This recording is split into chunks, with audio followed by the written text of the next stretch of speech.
श्रीसूर्यदेव दैते तव सुप्रभातम्।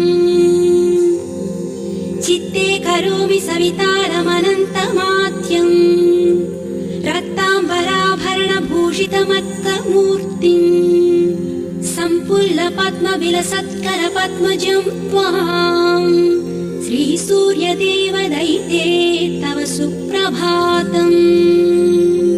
सप्ताश्ववल्लभ विशिष्टतनुं सदाहम् प्रफुल्लाब्जहस्तं प्ररोचं तमर्कम् त्रयीवेदमाद्यन्तशून्यं दिनेशम् श्रीसूर्यदेवर दैते तव सुप्रभातम्।